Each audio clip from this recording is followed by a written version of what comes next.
سالها دل طلب جام جم از ما می کرد وانچه خود داشت ز بیگانه تمنا می کرد. Привет, YouTube!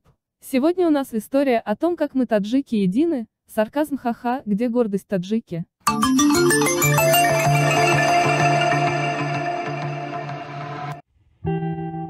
Уроженец Таджикистана добивался выдворения своих земляков за пределы России и единолично управлять бизнесом.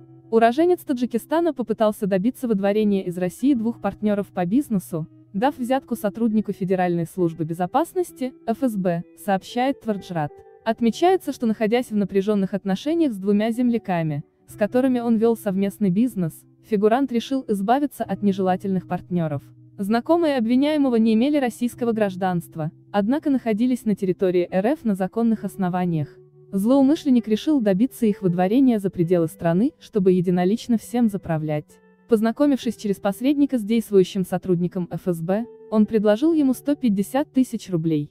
Взамен оперуполномоченный должен был поспособствовать тому, чтобы бизнес-партнеров фигуранта заподозрили в причастности к террористической деятельности и запретили им въезд на территорию Российской Федерации. В июне 2018 года злоумышленник передал должностному лицу, действовавшему в рамках оперативного эксперимента, задаток 30 тысяч рублей. После этого мужчину задержали. В суде фигурант признал себя виновным лишь частично, заявив, что сотрудник ФСБ добивался получения денег, а он в свою очередь был не осведомлен об уголовной ответственности за дачу взятки. Решением суда таджик был признан виновным и приговорен к наказанию в виде штрафа в размере 100 тысяч рублей. در ما یک مقاله است خودکش و بیگانه پرست